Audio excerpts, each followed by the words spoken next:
Morning, everyone. Another Honest RC review. Let's get into it. So, I had talked about the Tamiya TT-01 before, and then mentioned this chassis, the Tamiya TT-02. And so, figured this video should be on that. So, kind of like with my TT-01, I got my GMC Typhoon body prototype on here.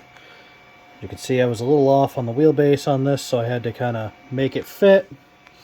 But, just a prototype. You know, you gotta modify it, make it work. Shit happens. That's how it goes. But this is the Tamiya TT-02 chassis. Basically the same thing as the TT-01, just new, and you can still get them everywhere. I mean, these chassis are very easy to find. Parts are extremely available for them.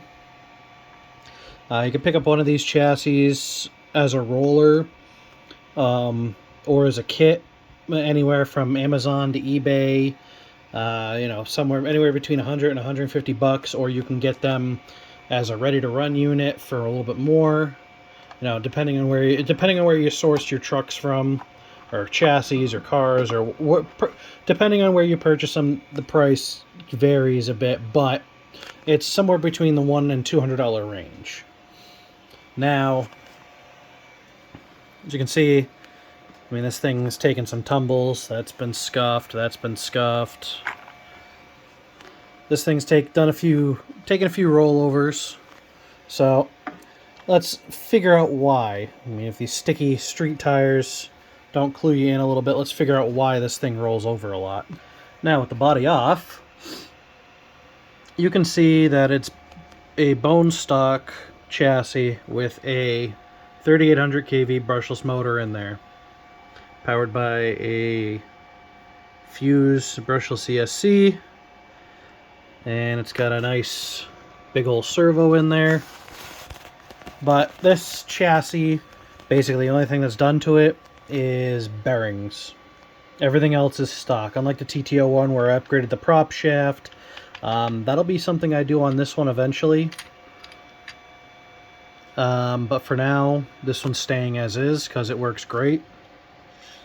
Eventually, both of them will have the prop shaft and the cups and output shafts and shocks, at least. Just because, why not? If I'm doing them, might as well do both of them at the same time. But these chassis are pretty easy to work on. As you can see, it's just simple. Few screws and everything comes apart. Change the gearing. 4 screws and boom, the motor cover comes off, and you got access to all that shit underneath there. Gotta get into the front or rear diff. Couple screws up top. Of course, you gotta take the motor cover off, the gear cover off. Couple screws up top. Couple screws down bottom. That pulls off this whole piece. It gives you access to everything on the inside there. That'll come off. Couple of screws, and that whole section slides away. Same thing with the front, except you don't have to worry about the gear cover.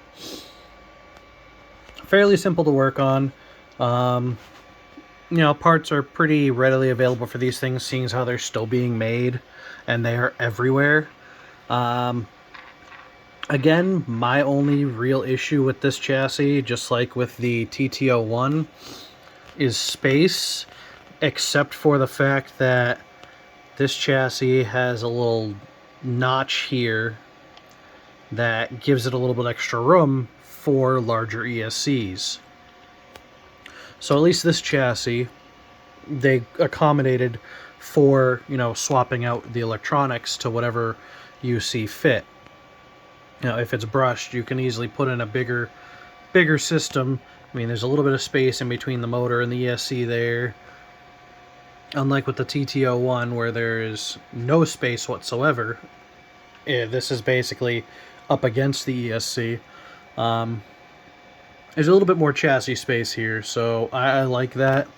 I prefer that to the TT-01's no space. Other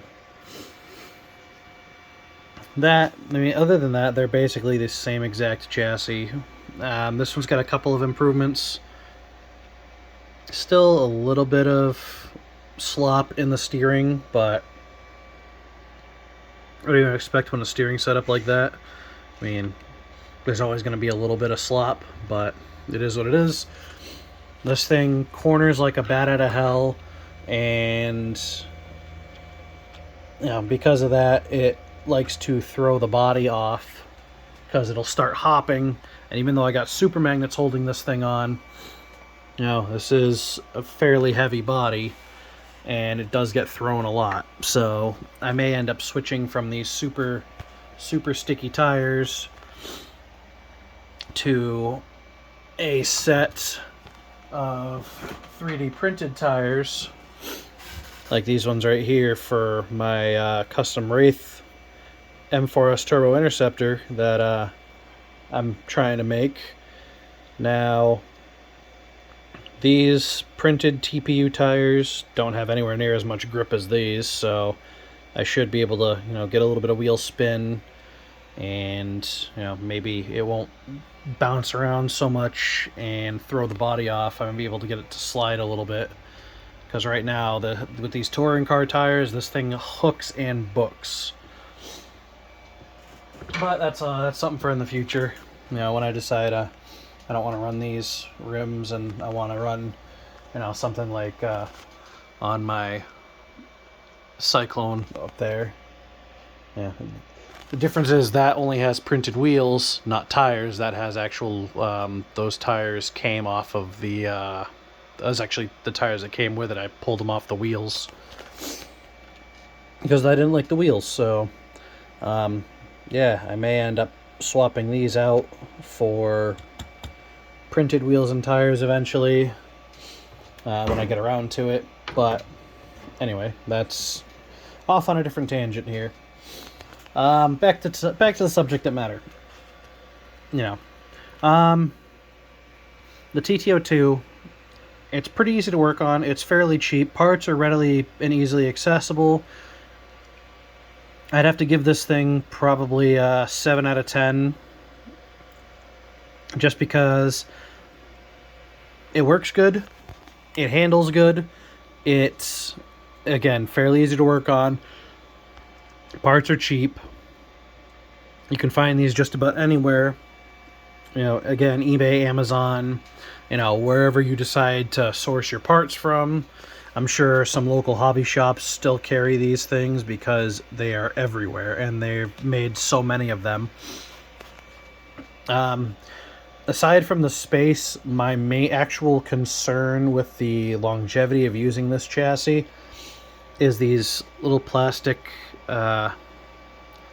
bits in between the steering arm, just because they don't seem like super flimsy. They're pretty thick, but if, God forbid, if I hit a pothole with this thing while it's going full chat and during a corner, having this much in the linkage, it concerns me that if, with a little bit enough shock, from a hit like that, if it would snap one of these arms.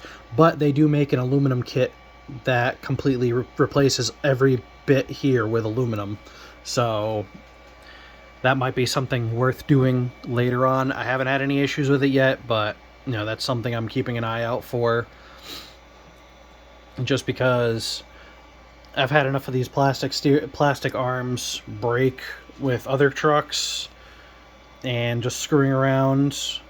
Even just letting my kids drive them around. I've had enough of these, just plastic small pieces that seem to be holding up just fine, but then, they get hit just right and they snap. But hey, I guess it's all part of the fun of it, right? So, Tamiya TT-02 GMC Typhoon, 7 out of 10.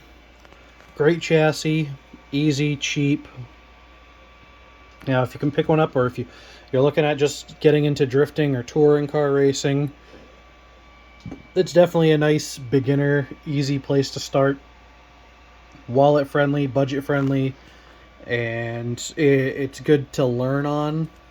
And then, as you get better, you move on to obviously some of the more expensive, some of the better four-wheel drive chassis, or hell, even the two-wheel drive touring car chassis that they are they're coming out with. I mean, Red Cat has that RDS. I'd like to get my hands on one of those eventually, but I mean, you know, who knows what'll happen. And I think there's another one. There's a couple other ones. I think there's a Sakura model that is rear-wheel drive only, and I believe that the thing with those ones is the engines and the motor. It's rear motor mount, so all the weight is over the rear tires, which good for, you know, keeping a little bit of control. Whereas these are all-wheel drive. And I believe there was a couple of older chassis that are no longer in production. I'm pretty sure I've seen one or two of them, but I just can't remember the names right now. Rear-wheel drive chassis, but there's one of them with a front motor configuration. I'll have to do a little bit more research on it. Maybe I can try and get my hands on one of those. Who knows? But yeah, TT-02, 7 out of 10. Overall, great chassis. Hell of a lot of fun. If you like today's video, feel free to subscribe. Hit that like button and the little notification bell to be notified about all my newest videos. Thanks for sticking around to the end here. If you have any questions, not only can you comment down below, but in the description will be linked all the different social medias you can reach out to me on, or the email to message me directly. You know, stick around for more, and have a good day.